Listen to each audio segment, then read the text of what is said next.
فاتحہ۔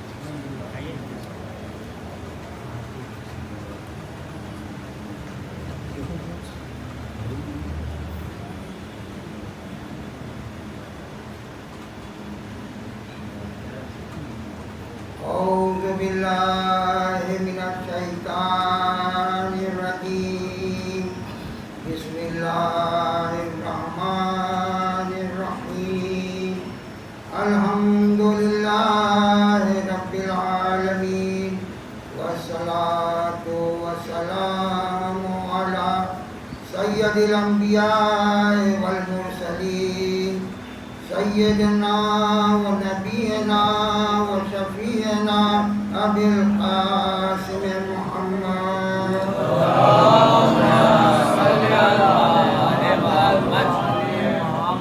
وآلہ الطیبین الطاہرین۔ اما بعد فقد قال اللہ تعالی وتبارک فی کتابہ المبین وهو أصدق القائلين، بسم الله الرحمن الرحيم، حسین منی وأنا من الحسین، صلوات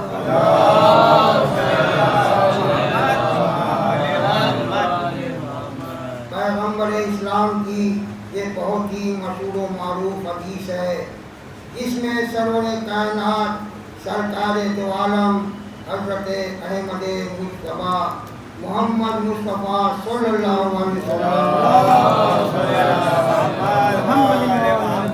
ارشاد فرما رہے ہیں کہ حسین منی وانا من الحسین، حسین میرا مجھ سے ہے اور میں حسین سے ہوں۔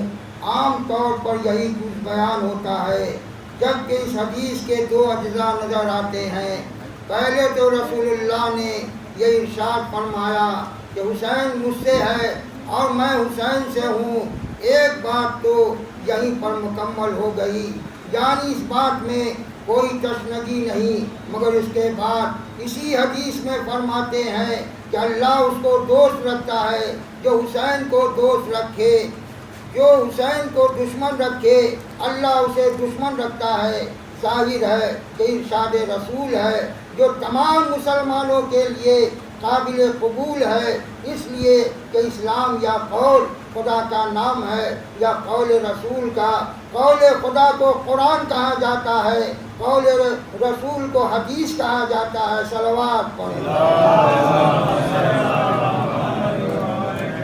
جو جبریل لا کے پیغمبر اسلام کے حوالے کرتے گئے، حضور یہ سورہ آیا ہے، یہ آیت آئی ہے، یہ وہی لے کر آیا ہوں، پیغمبر اسے الگ رکھتے گئے، وہ قرآن بناتا گیا، جو پیغمبر فرماتے گئے اور اصحاب و علماء لکھتے گئے، وہ حدیث بنتی گئی۔ پیغمبر اسلام کا ارشاد ہے کوئی کلام کی گنجائش نہیں، مگر ایک بات قابل غور ہے، وہ یہ کہ حدیث کا جو پہلا حصہ ہے اس میں برابر کے دو حصے دار ہیں، یعنی پہلے جز میں خود جتنا پیغمبر اسلام کا تذکرہ ہے اتنا ہی امام حسین کا تذکرہ ہے۔ ایک بات پیغمبر اسلام نے فرمائی ہے کہ میں حسین سے ہوں اور حسین مجھ سے ہے، تو آپ تقسیم کر لیجئے تو 50-50% کا معاملہ آ جائے گا۔ حسین منی ایک جز، درمیان میں واو اور انا من الحسین دوسرا جز، اس حدیث کے ٹکڑے میں دونوں برابر کے حصے دار ہیں، یعنی جتنا حصہ رسول کا اتنا ہی حصہ حسین کا۔ یہ فرما رہے ہیں کہ حسین مجھ سے ہے اور میں حسین سے ہوں، یعنی جتنا رسول اللہ کا تذکرہ اس حدیث میں ہے اتنا ہی امام حسین کا تذکرہ ہے۔ نواسے کا ذکر برابر سے ہے، مگر دوسرے جز میں نبی نے اپنے کو کیوں ہٹا لیا؟ اللہ اسے دوست رکھتا ہے جو حسین کو دوست رکھے، اور اللہ اسے دشمن رکھتا ہے جو حسین کو دشمن رکھے۔ یا رسول اللہ آپ یہ کیوں نہیں ارشاد فرماتے کہ اللہ اسے دوست رکھتا ہے جو مجھے دوست رکھے اور اللہ اسے دشمن رکھتا ہے جو مجھے دشمن رکھے؟ پہلے تو اعلان کر دیا کہ میں حسین سے ہوں اور حسین مجھ سے ہے، اور جب اللہ کی دوستی اور دشمنی کی بات آئی تو خود ہٹ گئے اور حسین کو آگے بڑھا کے کسوٹی بنا دیا۔ سرکار دو عالم یہی مسئلہ تو سمجھانا چاہتے تھے کہ دیکھو اگر کھڑے اور کھوٹے کی منزلت کو پرکھنا ہے تو صحابیت کے معیار پر نہ رکھنا، حسینیت کے معیار پر پرکھنا۔ صلوات وہاں ہر میل کے ملیں گے جہاں ایک ہی میل کے ملیں گے، کیوں نہیں؟ رسول اللہ نے فرمایا کہ خدا اسے دوست رکھتا ہے جو مجھے دوست رکھے، اور خدا اسے دشمن رکھتا ہے جو مجھے دشمن رکھے۔ نبی کہیں گے کیا بتاؤں مجھے کیسے کیسے لوگوں نے دوست رکھا، ایسے بھی دوست رکھتے تھے بظاہر جو میری بز میں آ کر بیٹھتے تھے، وہ کہتے تھے کہ آپ اللہ کے رسول ہیں۔ جب کافروں کے مجمع میں جاتے تھے تو کہتے تھے کہ میں مذاق اڑا کر آ رہا ہوں۔ ہر دور میں ایسا مجمع رہا جو ماحول دیکھ کر بات کرتا رہا۔ انہی حضرات کی مد و ثنا میں پورا سورہ نازل ہو گیا جو کہ قرآن میں موجود ہے، وہ ہے سورہ منافقون۔ اے رسول، جو تمہاری بز میں آ کر گواہی دیتے ہیں کہ تم اللہ کے رسول ہو، تو میں خود گواہی دیتا ہوں کہ تم اللہ کے رسول ہو، مگر یہ جھوٹے ہیں۔ اے رسول، تمہاری رسالت کے ہم گواہ ہیں، مگر ان سے بچے رہنا، کیونکہ کافروں میں یہ جاتے ہیں تو کہتے ہیں کہ ہم مذاق اڑانے گئے تھے۔ معلوم ہوا جو دین کو کھیل سمجھ لے وہ منافق ہے۔ عصمت پر تقریر سنی، ہنس دیے، مطلب یہ کہ آپ کہتے رہیے، ہم اپنی ہی کرتے جائیں گے، اور عطش پر بات سنی تو مسکرا دیے، تم کہتے رہو ہم اپنی ہی کرتے جائیں گے۔ اسی ہی کو قرآن نے منافق کہا ہے۔ تو منافق کہا ہے تو رسول کے منہ پہ آ کے کہے کہ تم رسول ہو، اور کافروں کے مجمع میں جا کر کہے کہ ہم تم سے ملے ہوئے ہیں۔ منافقین کو ہم سب سے پست ترین طبقے میں رکھیں گے۔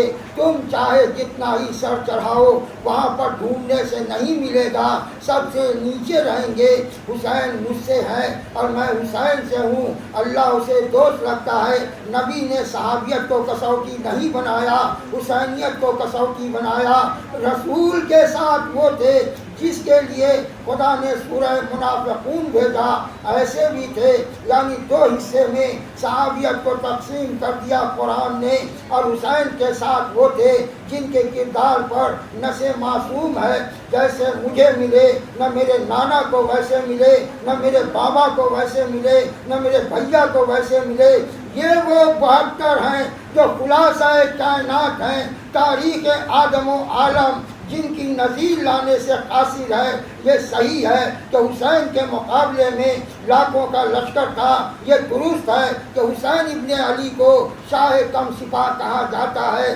اس کا مطلب کیا کہ ایک طرف لاکھوں جہاں سارے وسائل موجود ہیں، اور دوسری طرف ایسے 72 جن میں 6 مہینے کا بچہ بھی ہے، جن میں 13 برس کے قاسم بھی ہیں، جن میں حبیب بھی ہیں، کوئی بوڑھا ہے، کوئی نوجوان ہے، کوئی جوان ہے، کوئی بچہ ہے، کوئی کمسن ہے، ہر طرح کا لشکر ہے حسین ابن علی کا۔ حسین کو شاہ کم سپاہ اس لیے کہا جاتا ہوگا کہ جب ظاہری اعتبار سے دنیا اس لاکھوں کے لشکر سے حسین ابن علی کی فوج کا مقابلہ کرتی ہے تو دیکھتی ہے کہ اس مقابلے میں باعتبار ظاہر تو یہ لشکر کچھ بھی نہیں، لیکن میں آپ کو آج ایک دوسرے نقطے کی طرف توجہ دلانا چاہتا ہوں۔ کبھی آپ نے یہ بھی سوچا کہ جیسے 72 حسین کو ملے ایسے 20 بھی کسی کو ملے؟ حق کا وہ عظیم لشکر حسین ابن علی لے کر آئے تھے جس کا جواب نہیں ملتا۔ ایک ایک کردار عمل کا بہترین نمونہ تھا۔ ذرا نفسیاتی اعتبار سے دیکھیے، بچے کے جذبات کچھ اور ہوتے ہیں، جوانوں کے نظریات اور ہوتے ہیں۔ علماء فکر جانتے ہیں کہ کتنا فرق ہوتا ہے یہ تو ایک بالکل عام بات ہے، ایک بات جو جوان کہے گا، ایک ضعیف اس کو رد کر دے گا، ایک مرد جو طے کرے گا۔ یہ ضروری نہیں کہ جو پردے میں بیٹھنے والی عورت بھی اس کو مان لے۔ کہا صاحب وہ عورتوں کا طرز فکر ہے، یہ بوڑھوں کے سوچنے کا انداز ہے، یہ جوانی کا انداز فکر ہے۔ فرق ہوتا ہے مزاج کا، فرق قبائل کا، فرق سن کا۔ مگر کیا کہنا حسین ابن علی کی تربیت کا، کربلا کے 72 کو ایک سطح پہ لا کے کھڑا کر دیا۔ کربلا میں بچے اور بوڑھے کے فرق کو تربیت معصوم نے مٹا دیا۔ تو جب حسین اپنی تربیت سے سن کے فرق کو مٹا سکتے ہیں تو جنہیں خدا علم دے کر بھیج رہا ہے وہاں سن کے فرق کا کیا سوال پیدا ہوتا ہے؟ جو درس گاہے رب العزت سے درس لے کر آئے ہیں حسن تمثیلی میں، علم کی اس منزل پر ہیں جس منزل پر علی ہیں، جہاں سن کا کوئی سوال نہیں۔ صلوات پڑھیں۔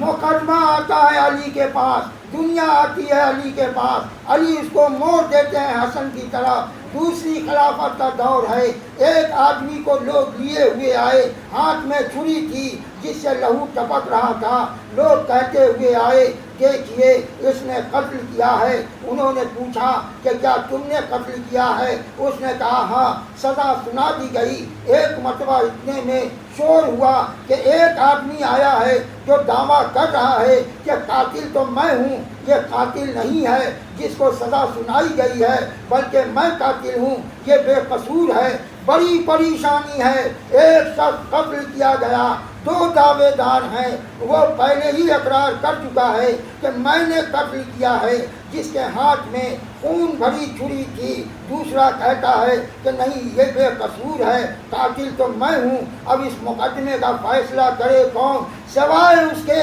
جو مشکل کشا ہو؟ مجمع علی کے در پہ آیا، علی نے پہلے اس شخص کو طلب کیا جس کو سزا سنائی گئی تھی کہ بتا تیرا قضیہ کیا ہے۔ ایک جملے نے روشنی ڈال دی کہ ہاں کوئی قضیہ ہے جو وہاں نہیں بیان ہوا، یہاں بیان ہوگا۔ اس نے کہا یا علی میرا واقعہ بڑا عجیب ہے، یہ وہی ہے جو وہاں اقرار جرم کر چکا ہے۔ کہا مولا میرا قضیہ بڑا عجیب یہ ہے کہ یا علی میں قصاب ہوں، اس دور میں قصاب بھی نہ بچے۔ کہا میں قصاب ہوں، میں ایک گوشت فن کو ذبح کرنے کے بعد ایک خرابے میں ایک ضرورت سے گیا، وہاں جا کے میں نے دیکھا کہ ایک آدمی قتل کیا ہوا پڑا تھا، میں کھڑا ہو گیا، حالانکہ اس میں گوشت فن کا خون تھا، قتل کے سب قرینے موجود تھے، اس لیے میں نے اقرار کر لیا۔ میرا ایک سوال ہے ارباب عقل کہ یہ صفائی جو یہاں تو دے رہا ہے وہاں صفائی کیوں نہ دی، وہاں کیوں اقرار کر لیا؟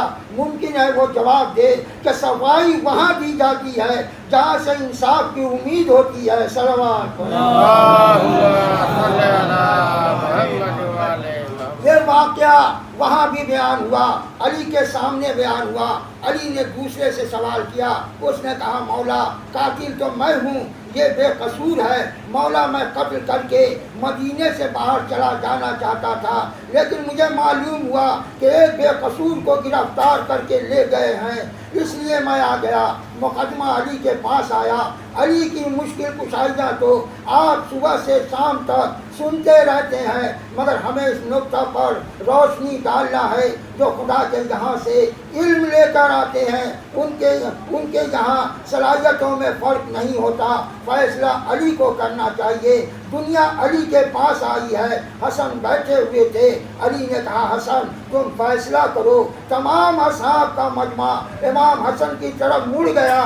کسی تاریخ میں آپ دکھا دیں کہ کسی ایک انسان نے بھی کہا ہو کہ یا علی آپ خود ہی فیصلہ کریں۔ اسی ادب سے مجمع حسن کی طرف مڑ گیا، تمام اصحاب کا مجمع تھا۔ اصحاب نے حسن کی طرف مڑ کر بتایا کہ جتنا ہمیں علم پر علی کے اعتبار ہے اتنا ہی علم حسن پر اعتبار ہے۔ کہا حسن تم فیصلہ کرو۔ کہا بابا میرا فیصلہ یہ ہے کہ دونوں کو چھوڑ دیا جائے۔ ذرا سنیے اہل بیت جو کہتے ہیں وہ مطابق قرآن دونوں کو چھوڑ دیا جائے۔ اصحاب کے مجمع میں کسی کے دم نہ تھا جو کہتا کہ کیوں چھوڑ دیا جائے، بلکہ خود علی نے پوچھ لیا کہ حسن کیوں؟ تو حسن نے کہا بابا ایک جو بے قصور ہے اور دوسرے نے ایک بے قصور کی جان بچائی، اس لیے خدا قرآن میں ارشاد فرماتا ہے کہ جس نے ایک نفس کو زندہ کیا اس نے تمام نفوس کو زندہ کیا۔ یہ گھرانہ جو گفتگو کرتا ہے وہ مطابق قرآن، یعنی ہم نہیں چاہتے مگر وہی چاہتے ہیں جو خدا چاہتا ہے۔ رسول نے کہا اللہ اسے دوست رکھتا ہے جو حسین کو دوست رکھے۔ یہ عجیب رشتہ حسینیت ہے، دور دور سے چاہنے والے کھینچ کر آتے ہیں۔ یہ کون سا جذبہ لاتا ہے کہ اس کے فاطمہ کا لال جا رہا ہے، علی کا نور رخصت ہو رہا ہے۔ عزیزو آئندہ سال زندہ رہے تو پھر اس صفِ ماتم پر آ کر بیٹھیں گے۔ مصائب حسین میں کیا تاثیر ہے کہ ہر معصوم نے کہا کہ ہمارے جد کو یاد کر کے رونا۔ امام رضا نے کہا کہ سر شبیب اگر کسی مصیبت پر رونا آئے تو میرے جد مظلوم حسین کو یاد کر کے رونا۔ زین العابدین کو اگر کوئی بھی شادی میں بلاتا تھا، بات واقعہ کربلا امام فرماتے تھے کہ بابا کی شہادت کے بعد اب ہم شادی میں نہیں جاتے، اگر ہمیں بلانا ہے تو پہلے میرے بابا کی مجلس کرو، پہلے میرے بابا کی صفِ ماتم بچھاؤ، ہم آ جائیں گے۔ سب سے بڑھ کر دکھیاری ماں کے دل کی تمنا ہے جس نے چکیاں پیس پیس کر پالا، جس نے گہوارہ جھلا جھلا کر پالا، جس نے کہا تھا بابا میرے بچے کو روئے گا کون؟ بیوی آ کر دیکھیے آپ کے لال کے رونے والے مجمع ہیں۔ ہائے حسین مظلوم، ہائے وہ بے کس ماں جس کا ماتم نہ ہوا، کربلا میں ماتم نہ ہوا۔ بس ارباب عزا ختم کیا میں نے اپنے بیان کو، صرف چند منٹ مصائب کے۔ 7 محرم ہے عزادارو، آج 2 راتوں کا مہمان رہ گیا ہے تمہارا مولا۔ 2 راتوں کا جی بھر کے ماتم کرو، جی بھر کے پرسا دو، جی بھر کے پرسا لو۔ فاطمہ زہرا ان راتوں میں ہر عزا خانے میں جاتی ہیں، ان راتوں میں یہ محرم کے عشرے کی جو آخری راتیں ہیں خصوصیت سے ہر عزا خانے میں بطول اپنی بیٹی کو لے کر جاتی ہیں۔ جہاں بھی عزادار بیٹھتے ہیں وہیں کہیں بیٹھ جاتی ہیں، کونے میں آ کر رونے والوں کو دعائیں دیتی ہیں۔ میرے بچے کے ماتم کرنے والوں، آج فاطمہ زہرا کو ہم ان کے قاسم کا پرسہ دیں گے۔ آج 7 محرم ہے، عاشور کی شب فروا اپنے بیٹے قاسم کو خیمے میں لے گئی۔ ساری مائیں چراغ جلا کر نصیحتیں کر رہی تھی، فروا نے چراغ بجھا دیا۔ بھائی سنو، اگر یہی جملہ سن لیا تو شہادت سے بڑھ کر یہ جملہ ہے، چراغ بجھا کر اندھیرا اس لیے کر دیا کہ تیرا انکار کوئی دیکھ نہ سکے۔ بیٹے اندھیرا ہے، تاریکی ہے، اماں کیا کہنا چاہتی ہو؟ قاسم دیکھ، تیری ماں ایک بیوہ ہے بیٹا، تیری ماں دونوں صورتوں سے، دونوں حیثیتوں سے عجیب صورت حال میں ہے۔ کہا بیوہ بھی ہوں اور بنی ہاشم کی غیر بھی ہوں، ان کے خاندان سے نہیں ہوں۔ مجھ بیوہ ماں کو کہیں زہرا سے شرمندہ نہ کرنا۔ اماں کیا کہنا چاہتی ہو؟ فروا کہتی ہیں بیٹا دیکھ، تیری زندگی میں اگر لیلا کے چاند کو زخم آ گیا تو میں کسی کو منہ دکھانے کے قابل نہیں رہوں گی۔ ماں اور کیا کہنا چاہتی ہو؟ فروا کہتی ہیں بیٹا دیکھ، بیٹا میں نے زندگی میں بڑے دکھ اٹھائے ہیں، میں نے تیرے بابا کا جنازہ قبرستان سے آتے دیکھا ہے۔ عزادارو اس لیے عزادارو سن لو، تم نے جملہ میں تو مجلس پڑھ چکا، میں نے تیرے بابا کا جنازہ دیکھا ہے، اور جب تیرے بابا حسن کا جنازہ قبرستان سے لوٹ کر آیا تھا تو تیری پھوپھی زینب نے جنازے کو دیکھ کر حسین سے کہا تھا بھیا میں نے تو سفید کفن پہنایا تھا، یہ کفن سرخ کیسے ہو گیا؟ اب قاسم سمجھے، اب قاسم طرف پر کہتے ہیں مادر گرامی بابا کا لاشا گھر میں واپس تو آ گیا، ارے تب تو مانو گی میرا تو لاشا بھی نہیں آئے گا، لاش کے ٹکڑے حسین ابا میں ڈال کر لائیں گے، حسین ابا میں ڈال کر لائیں گے۔ قاسم کو اجازت ملی، گھوڑے پہ سوار ہوئے، 13 برس کا قاسم فوجوں پہ پلٹا، لشکروں کو توڑا، میدان صاف ہوا، سانس لینے کھڑا ہوا، کئی ہزار تیر انداز نے قاسم کو زد میں لے لیا، تلواریں برسی، پتھر برسے، حسن کا جان گھوڑے سے زخمی ہو کر گرا، آواز دی یا اماں ہو ادرکنی، عزادارو میرا ایک جملہ سن لو، مجھ میں طاقت نہیں ہے، اور وہ جملہ یہ ہے کہ قاسم واحد شہید ہے میدان کربلا کا جو مرنے کے بعد نہیں زندگی میں پامال ہوا، سارے شہید شام غریبہ میں پامال ہوئے، قاسم ابھی زندہ تھا کہ ایک وقت میں 1600 گھوڑے بدن پر سے گزر گئے، ارے 13 برس کے قاسم پر 1600 گھوڑے ایک ساتھ گزر گئے۔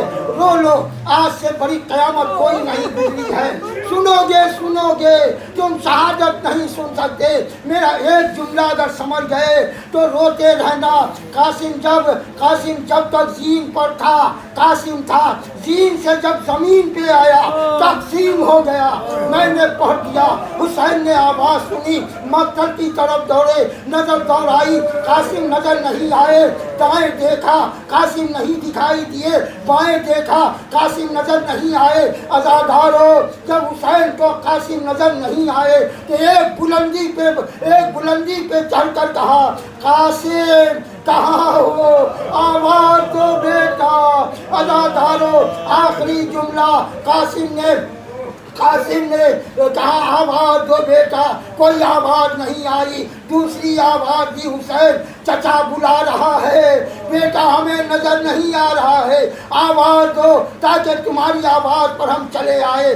عزاداروں کوئی آواز نہیں آئی، قاسم کے لاشے سے جب دوسری آواز پر بھی کوئی آواز نہیں آئی تو حمید کہتا ہے حسین ایک بلندی پہ چڑھے، قاسم امام وقت بلا رہا ہے، لبیک کہو قاسم، امام نے جو حکم دیا تو حمید کہتا ہے میں نے دیکھا کہ قاسم کی لاش کے ٹکڑے ہوا میں اچھلنے لگے اور اس سے آواز آئی السلام علیکہ یا ابا عبداللہ۔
مقتل میں ایک قبر پہ سر رکھ کر دو بیویاں مقتل میں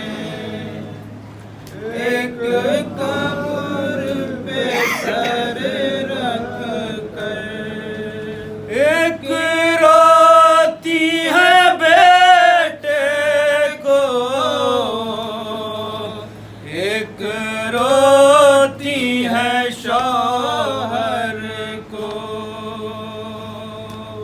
دو بیویاں مقتل میں ایک قبر پہ سر رکھ نوشا